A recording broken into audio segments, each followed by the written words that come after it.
update for our weekly Sande class video to talk through what work we've been doing this week and celebrate some achievements and see what we've been doing through the week on top of our learning. So first of all, I want to say a big well done to Poppy. Poppy sends me through everything. She sends me her spellings work, her reading work, her writing work. She's done the game. She has done all of it. The water resistance she sent me through as well. So well done, Poppy. Really great work. Science really featured quite heavily this week, and I had some great emails from Megan and Alice, both showing me how they had conducted their science experiments this week. Megan decided that she was going to look at her remote control truck and was using that to look at different surfaces. And Alice decided to use her skateboard to show the different surfaces or the friction on the different surfaces. And they were really good experiments. Alice wrote hers all up, and that was really detailed too. So well done. Brooke also did her friction experiment where she was looking at something different. She was using a car launcher and looking at the friction involved in that. And she also then wrote hers up and displayed her experiment. So great science, everybody. This is part of my friction work. Test 1, how a car can go across carpet.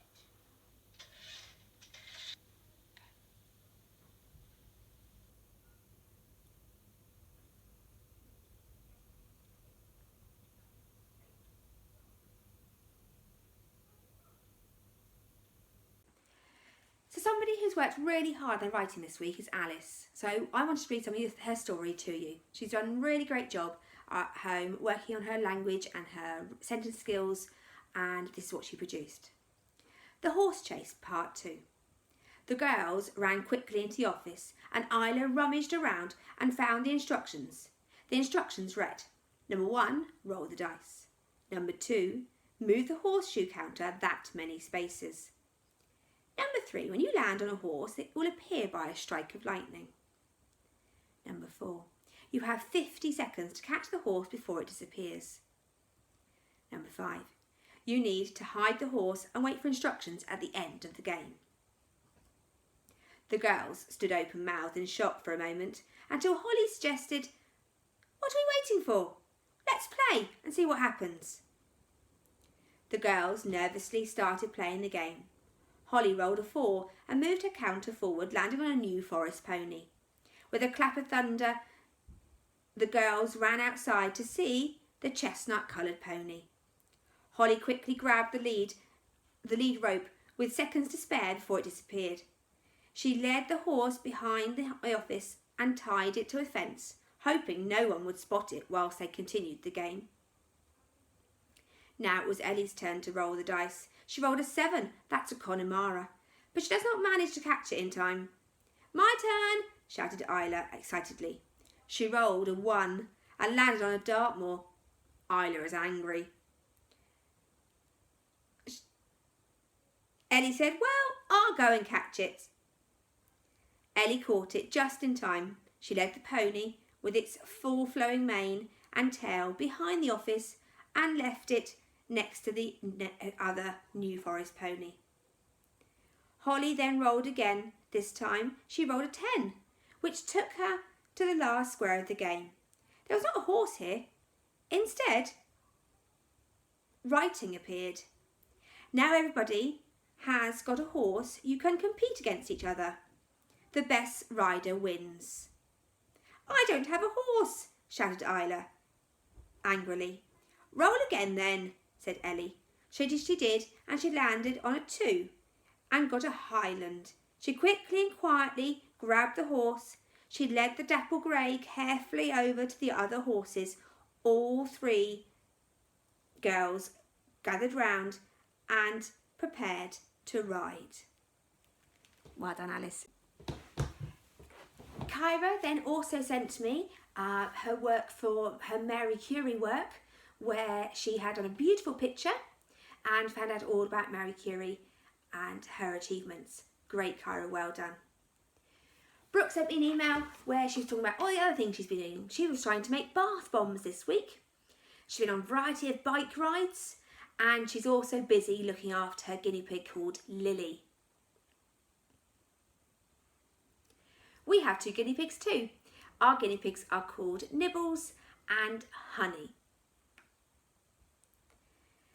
Tobias sent me some emails, and he's been talking all about how he'd written his story for the game, and his brother was so interested by the story that he decided that he would continue to write the story and produce it as a book with a beautiful front cover and everything, and it's all been typed up. Well done, Tobias. It is a fantastic story. Really worked hard on his editing and creating the full end result of the story. Lovely job. I've heard from William this week, and William has been trying to make slime on top of his other learning work that he's been doing. Well done, William. He's also looking at the game, and he made some cards that you play in the game. So when you land on a certain square and it says pick up the chance card, he's done those cards, and I had a copy of those sent to me too, so they looked really, really interesting. Well done, William. So what else have we been doing this week? Well, this week on Friday was VE Day, so I had some emails to talk through what you at home had been doing for your VE Day celebrations. Darwin had been making bunting, and he's also got a link here for you. It's a YouTube video. It's a coding lesson. It's all about breaking the code. So that's been recommended by Darwin for you to have a look at. And he also had to go at breaking the code of semaphore. Semaphore is when they use flags in different positions to show different letters, and he was practicing looking at decoding semaphore. Tobias has been busy with his family, and he did a Tommy silhouette picture. And during the actual VE Day celebrations, he made an Anderson shelter with his dad. Oh, it was a great job. It looked really good. I'm presuming it was very waterproof. Much more waterproof than those Stubbington shelters we made.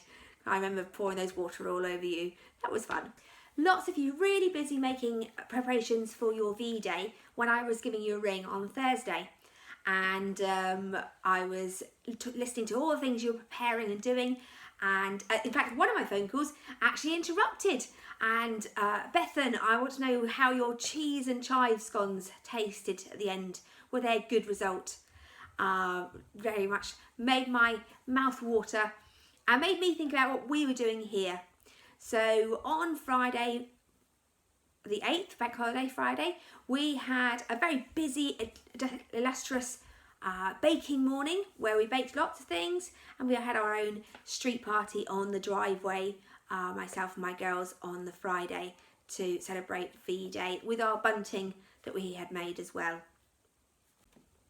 We also then watched Winston Churchill and looked on the TV with the historical speech he made at the end of the war to celebrate the victory in Europe, and he used his victory sign. This leads me very nicely on to our victory, Sande. Victory! We did it! Well done, everybody. Time Server Rock Stars. We've done it this week again. Well done, everybody. We did get our lead back. So well done. I called on you, my soldiers in Sande, and you rose to the occasion and you managed to get those points back up again. So well done. We now are officially back in the lead. And well done those people who are continuing to use Purple Mash. Purple Mash has a wealth of activities there for you to have a look at and have a go on. And I've been seeing a variety of people using that as well. So well done those people. If you press hand in work, I'm able then to see the work you've produced and able to comment on that. So well done people, those people who are still working on things on Purple Mash. Do give it a go. There's so much on there, such a variety on there to have a go at. And let us know by email, sunday@stokeparkjunior.co.uk, what you're doing this week that comes along. What we're going to be doing this week that's starting the 11th of May. The new learning video is up ready for you to watch as well this week, and lots more Greek things to work on this week, so work on those. And there's again a variety of things on with Purple Mash related to ancient Greece, So have a look, see what you can find. It's extra things to look at. There may well even be things on BBC Bitewise as well for you to have a look at on ancient Greece. So please feel free to look around and look at the other things. A bit like Darwin's lesson he looked on coding. Keep looking for other things that you can do to add to your learning, to extend you, to make things a little bit different, so that you can have extra things that to do during your time at home this next following week. Keep learning, keep going, keep safe, and it's goodbye for now. Bye, Sande.